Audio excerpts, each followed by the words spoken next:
Today we're gonna work through some stretches of some of the body parts that are sore on me, which pretty much means we are gonna be doing a full body stretch routine today. So I'm gonna share some of my favorite stuff that I like to do on a rest day. A lot of people ask, what's the difference between rest and active recovery? So on a rest day, I'm not getting my heart rate up. I'm taking as little steps as possible. I'm just focusing on moving my body passively. So the routine that I've selected from the Sidekick app is actually the wind down and chill app. So this is just getting my body moving, getting some blood flow, but extremely passive, no high heart rate, nothing strenuous, and just something that's gonna help me kind of relax for the rest of the day. The best thing about having an app is it tells you what to do so you don't have to think about things, because my brain is always tired on rest day, it just doesn't want to work. So having an app tell me is really super awesome. So I'm gonna do a guided recovery. I'm not gonna use any tools today.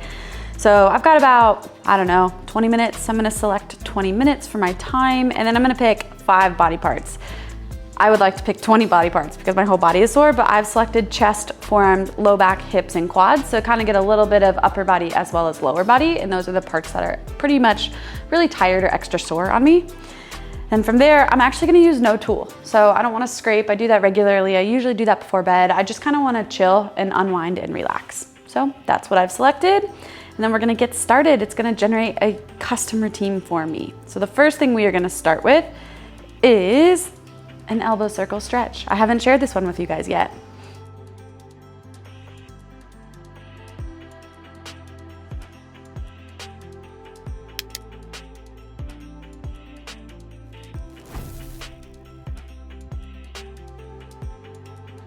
For the elbow shoulder circles, it's actually super simple, but you're gonna be amazed at how there's some sticky points that happen throughout those circles. So what I like to think about is trying to get my fingertips all the way to my shoulders, which is gonna help me feel my triceps a little bit. And then as I'm coming up and all the way around, I'm trying to draw as big of a circle as I possibly can and think about what my scaps are doing. So getting a lot of really good scapular rotation and mobility here, trying not to have my ears and my shoulders the entire time, but also having a nice long neck. And just get some really good solid blood flow in the shoulders.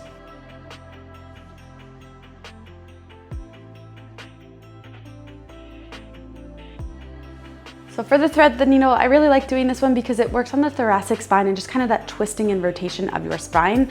So as our lats and our chest get tight, sometimes we lose that. So in the bottom, we're taking the outside of the shoulder so you can feel a nice stretch through your back and your scap. And then at the top, we're following with our gaze and opening. So we're getting a nice good stretch in our chest as well as some good rotation in our upper back.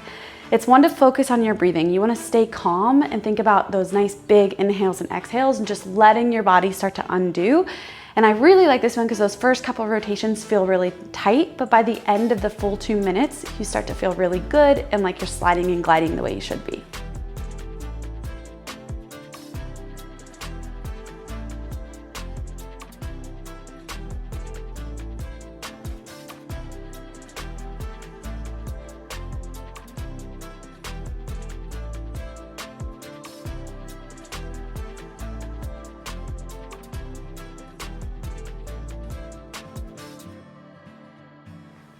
So in CrossFit, a lot of times people complain about their wrist, and specifically, I've been doing a lot of overhead stuff. So this is gonna help with the pressure of the front rack, the snatching, the overhead walking lunges, all of those things that we're doing that's applying pressure onto our wrists. If we can keep this area very happy and from getting super tight and pumped, it's gonna let our wrist have a little bit more flexibility, mobility, and move free, which is gonna help with those overhead movements. So spending 2 minutes seems like a really long time, but it's absolutely necessary, and it's gonna make a huge difference if you have sore wrists.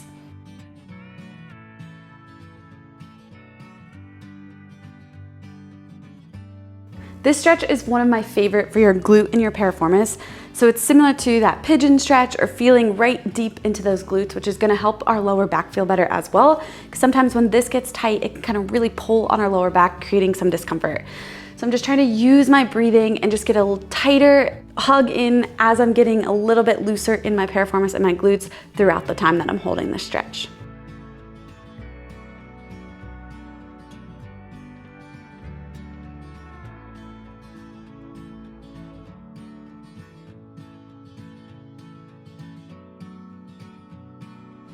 Next, I've taken it into the straddle. So one of the spots that I get super sore, and I've heard people in the gym say the same, is the adductor. So right in the inside of the thighs. And a lot of times those guys like to stabilize when we're squatting and try to do a lot of the work instead of our glutes. So it's really important that we lengthen through there. So there's two ways to do this. And the way that I'm choosing today is focusing on keeping my knees pressed through the ground and keeping my back as flat as possible.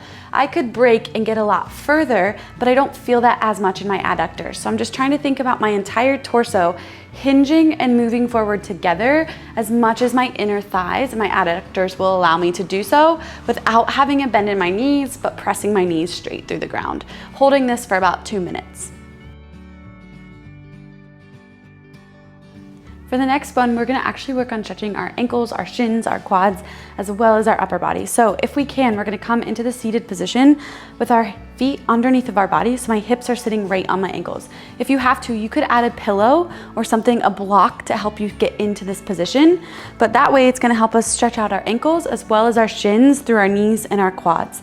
Then we're gonna just bring our hands back and gently relax back, letting our head fall, thinking about taking our shoulders from this closed position to pulling those shoulders open. So now I'm getting a nice full body stretch with a little bit of lower body, as well as just breathing into my upper body, trying to open everything as much as I possibly can.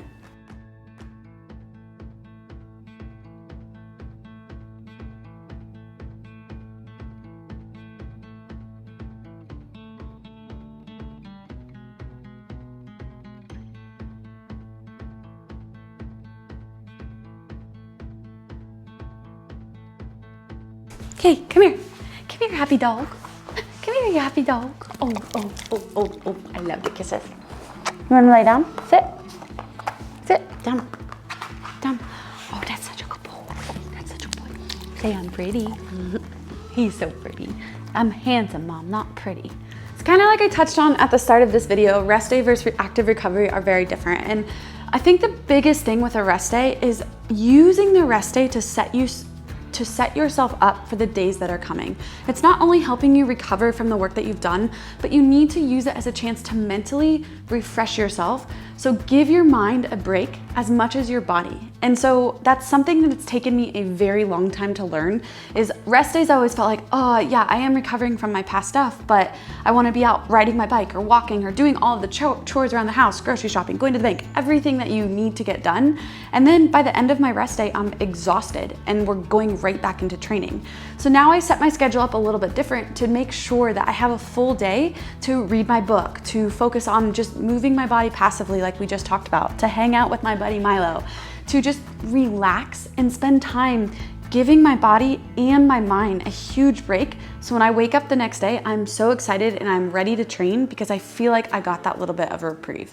So if that makes you look at your rest days a little bit different, I hope that helps. It's taken me, I don't know, probably 7, 8 years to kind of come around to understanding this, but it really can make a huge difference for you. If there's anything you guys want to see about upcoming videos, please drop that below in the comments. Patrick and I would love to bring you videos to help your training in the gym, other information if it's nutrition related, or even showing you guys what our season looks like coming up as we head and prepare for the CrossFit Games. Thanks for tuning in today. I hope you found some value in these active, or I should say passive stretches, just to let your body unwind and relax. Have a great day. Don't forget, smash that like button. Stepping out flat. Body hot like you like. Never friend on the inside. All I can say, oh, na, na, na, na. No compromise. Putting up day and night.